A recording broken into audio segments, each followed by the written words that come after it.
د سپېڅلي خدای تعالی په نامه سلام، وخت مو په خیر. عزتمند اورېدونکو، د 12 بجو خبري ټولګې ته ښه راغلاست. په پیل کې د څو مهمو خبرونو سرټکي.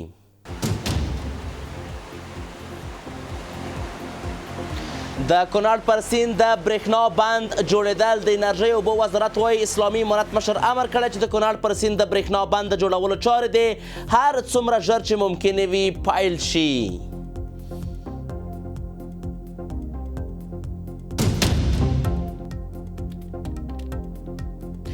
په بېلابېلو وسلوالو نښتو کې د 119 پاکستاني پولیسو وژل کېدل. د تازه راپورونو له مخې د روان زیږدیز کال له پیل راهیسې په خیبر پښتونخوا کې په بېلابېلو وسلوالو پیښو کې 298 کسان وژل شوي دي. او نن د ملګرو ملتونو د جوړېدو 80مه کلیزه ده.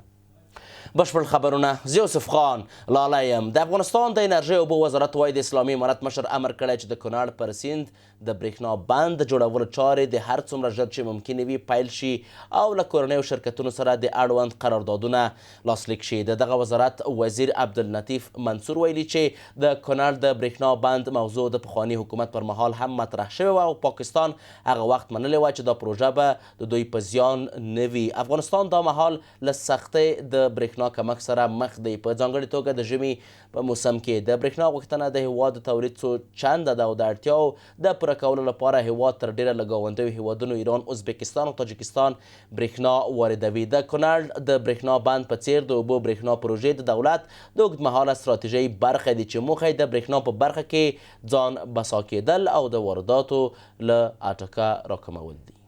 موږ مصمم یو، موږ له څو شرکتو سره ډېر مخته ولاړو، خو متاسفانه بعضې شرکتونه راشي دلته موږ سره خبره وکړي، بیا جواب هم نه درکوي، منفي مثبت هم نه درکوي. نو موږ چې که اسلامي امارت وتوانېږي او که نو بل چاته ګورو چې سرمایه ګزار مثلا راشي یا نه راځي، نو په دې باندې مې یوه طرحه موږ جوړوو چې موږ څرنګه افغاني سرمایه ګزارانو ته دعوت ورکړو او هغه راشي دلته سرمایه ګزاري وکړي او بیا هم ګټه وکړي او هم دغه بند جوړ شي. هلته چې کوم مطالعات کړي دي موږ، نو دا د افغانانو اوبه دي باید په خپله ګټه موږ استعمال کړو، دا هیڅ چاته ضرر هم نه رسیږي. او دا داسې ده چې په قتل د اوبو نه استفاده کېږي، بیرته دا اوبه هم دغه کونړ سیند ته بهیږي، دا چېرته منحرف کېږي، نه چې چاته یې تاوان ورسیږي. نو فلهذا څوک د تشویش هم نه کوي. موږ چې څومره اسناد کتلي دي د رئیس جمهوریت په وخت کې دا موضوع راپورته شوې وه، له دې سره پاکستان هم موافقه ښودلې ده، یعنې دغه د تشویش وړ نه ده چې هغو هم مطالعات دلته کړي دي، هغو ته هم ضرر نه رسیږي. د پاکستان د ترهګرۍ ضد ادارې د تازه راپور له مخې د روان 2015 کال پیل راهیسې په خیبر پښتونخوا کې په بېلابېلو وسلوالو پیښو کې 298 کسان وژل شوي چې پکې 119 پولیس او 181 ملکي وګړي شامل دي. راپور زیاتوي چې په دغو بریدونو کې 480 تنه نور ټپیان شوي دي. د وسلوالو ډلو فعالیتونه لا هم د یاد صوبې په بېلابېلو برخو کې دوام لري. په ځانګړي ډول د سوات، وزیرستان، باجوړ او کوهاټ سیمې ډېرې اغیزمنې کړي دي. د راپور له مخې د استخباراتي معلوماتو پر بنسټ تر 2015 کال پورې په ټولیز ډول 2386 پوځي او امنیتي عملیات ترسره شوي چې په پایله کې 368 وسلوال وژل شوي او 1140 نور نیول شوي دي. سرچینه وایي د پاکستان امنیتي ځواکونه هڅه کوي چې د ترهګرۍ د مخنیوي عملیاتو ته دوام ورکړي، خو د وسلوالو بریدونو دوام د سیمې د خلکو د خوندیتوب اقتصادي وضعیت لپاره جدي اندېښنې راپارولي دي.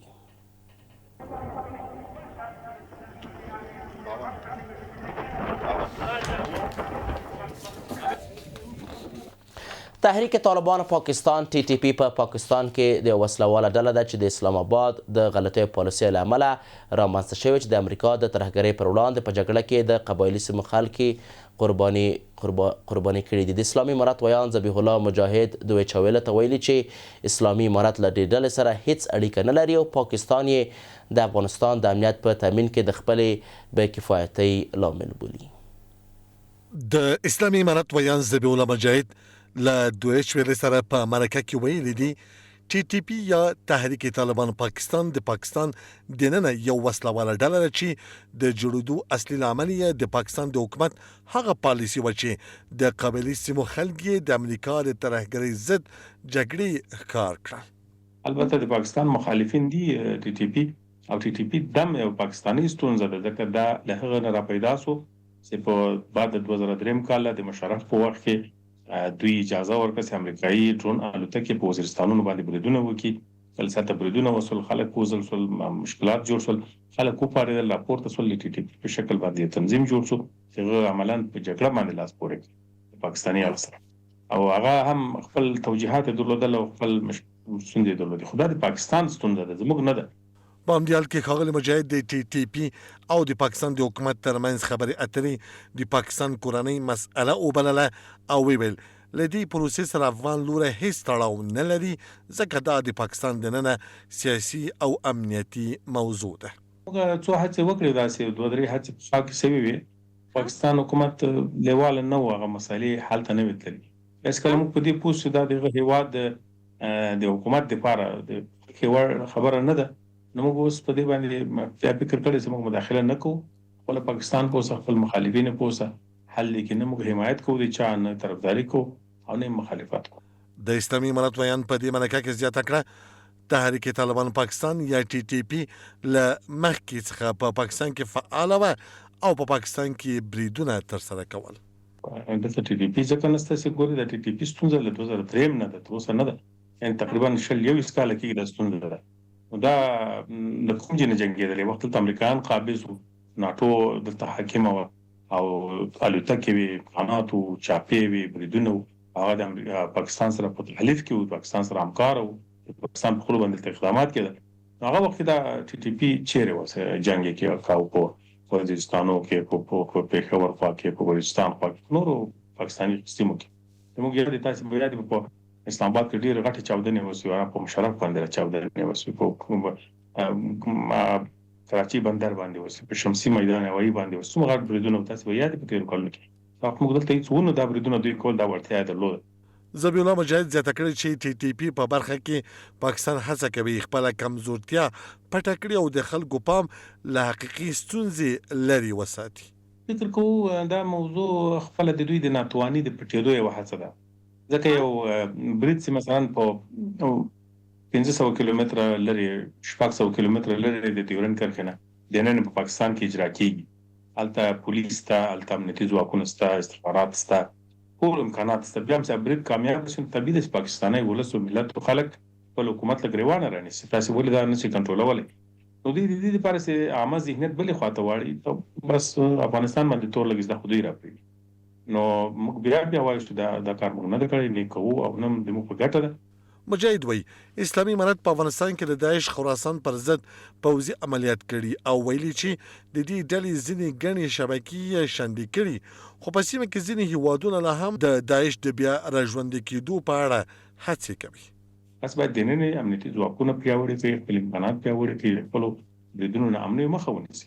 افغانستان هم نه امن اوسي. افغانستان ته موږ راغلو اسلامي امارت حاکم سو دلته صحیح ده چې حکومت له منځه لاړ تېر نظام ولې ډلې ټپلې وې وسله وه امکانات وو په شیر کې لا ستونزې وې په ځینو نورو سیمو کې وې داعش وو موږ په وړاندې مبارزه وکړو. نن الحمدلله افغانستان امن ده هېڅ یو مخالفه ډله فزیکي حضور نه لري.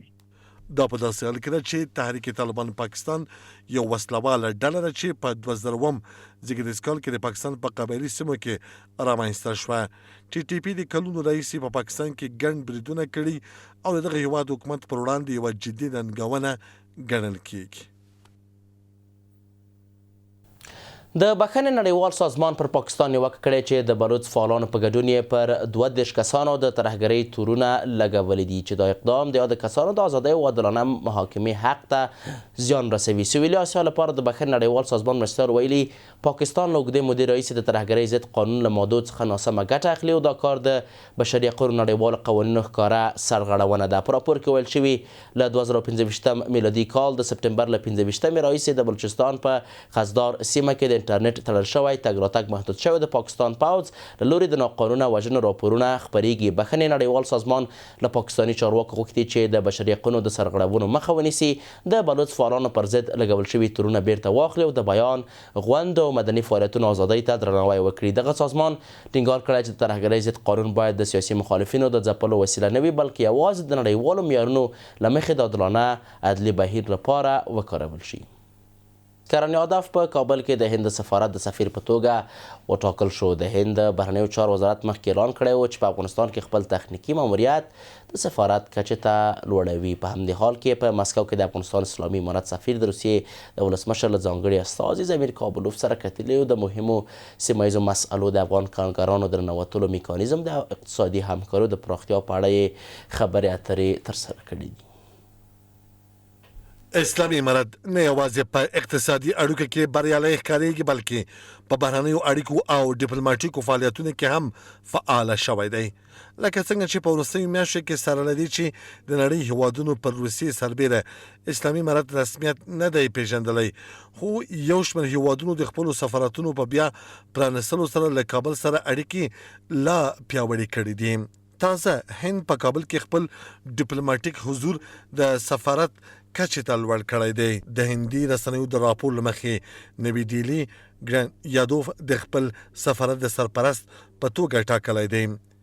د راپور له مخې یادو له دې وړاندې د 18 میاشتو لپاره په کابل کې د هند د تخنیکي ماموریت مشري کړې وه. لږ وخت را په دې خوا چې اسلامي امارت بیرته په واک کې راغلی، دا د هند لومړنی بشپړ ډیپلوماټیک حضور دی. حضور ارتقا یافته سفارت هند در افغانستان میتونه یک فرصت باشه و همچنان یک چالش، چون که هند نه تنها با پاکستان روابطی خوب نداره و در رقابت هست، بلکه با چین هم رقابت تنگاتنگ دارد.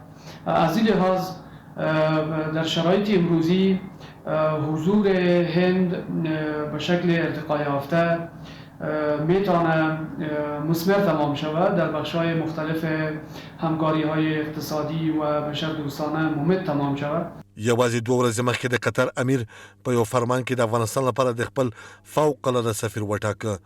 دا ګام د قطر او اسلامي امارت ترمنځ د ډیپلوماټیک اړیکو د لا پیاوړتیا څرګندونه کوي.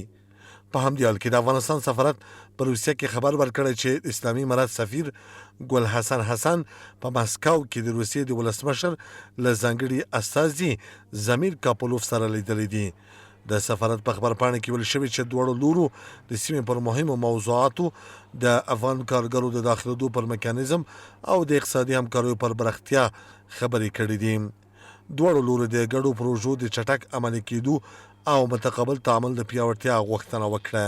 آنچه پیشنهاداتی که جانب افغانستان از روسیه داشت و آنچه روسیه در مورد اعتماد سازی با سفیر منتخب افغانستان در روسیه اونا بعضی مسائل را مطرح کردند، به باور ما دوستی دیگه هم متداوم میشه و البته در عرصه اقتصادی روسیه می تواند با افغانستان کمک بکنه، کارگرای افغانستان را جذب بکنند، پروژه های بزرگی که یا در زمان گذشته از روسا به طور نیمکاره مانده بود او را بازسازی بکنه.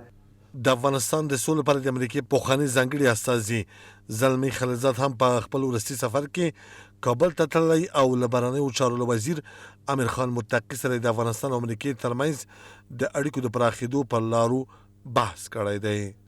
د امریکا د ولسمشر ډونالد ټرمپ مرستیال جی ډي وینس له اسرائیل نه د سفر ته ستنېدو وروسته ویلي چې په غزه کې د امریکا د پوځي حضور اړتیا نشته، خو د سولې د پروسې د څارنې لپاره د امریکا مشرتابه رول اړین دی. وینس په یوه پیغام کې ټینګار کړی چې د امریکا دنده باید د سیمه ییز ثبات، ملاتړ او د ډیپلوماټیکو هڅو د پیاوړتیا په برخه کې وي، نه دا چې مستقیم ډول پوځي مداخله وکړي. هغه د اسرائیل لومړي وزیر بنیامین نتنیاهو دغه هیواد له ولسمشر حکومت څخه او همدارنګه له هغو اسلامي هیوادونو څخه مننه کړې چې د سولې د هڅو ملاتړ کوي. جی ډي وینس زیاته کړې چې د سیمې اوسنی حالت د هراړخیزو تفاهم هڅې غوښتنه کوي او امریکا باید د منځګړیتوب او همغږۍ له لارې د اوږدمهاله سولې د تامین لپاره کار وکړي. دغه دا څرګندونې په داسې حال کې شوې چې د غزې وضعیت لا هم ترینګلی دی او د نړیوالو د سولې هڅې دوام لري. نن د ملګرو ملتونو د جوړېدو 80مه کلیزه ده. هغه نړیوال سازمان چې په 1945 کال کې د دویمې نړیوالې جګړې له پای وروسته د نړیوالو کړکېچونو د حل او د سولې د ټینګښت په موخه رامنځته شو. ملګري ملتونه اوس د نړۍ تر ټولو با اعتباره او بې پرې نړیوال سازمان بلل کیږي چې د افغانستان په ګډون 193 هیوادونه یې غړیتوب لري. د ملګرو ملتونو عمومي منشي انټونیو ګوتریش ویلي چې سازمان به نن د جګړو د مخنیوي، د ماشومانو د زده کړې، د ناروغیو د درملنې او د بشري مرستو د وړاندې کولو د هڅو 80 کلنه لړۍ ونمانځي. د ملګرو ملتونو د بنسټ لومړنۍ غونډه د 1945 کال د اپریل په 15مه د امریکا په سان فرانسیسکو ښار کې د جوړه شوه چې د نږدې 50 هیوادونو استازو پکې ګډون کړی و. دغه سازمان بیا د هماغه کال د اکتوبر په 24مه نیټه رسما رامنځته شو او دا ورځ هر کال د ملګرو ملتونو د ورځې په نوم لمانځل کیږي. سره له دې وخت نه وخت پر ملګرو ملتونو نیوکې هم کیږي چې د نړیوالو ستونزو په حل کې کافي اغیزه نه لري. تازه د امریکا ولسمشر ډانالډ ټرمپ د عمومي اسامبلې په وروستۍ غونډه کې ویلي چې دا سازمان د ستونزو د حل پر ځای د نویو د کړکېچونو لامل شوی دی.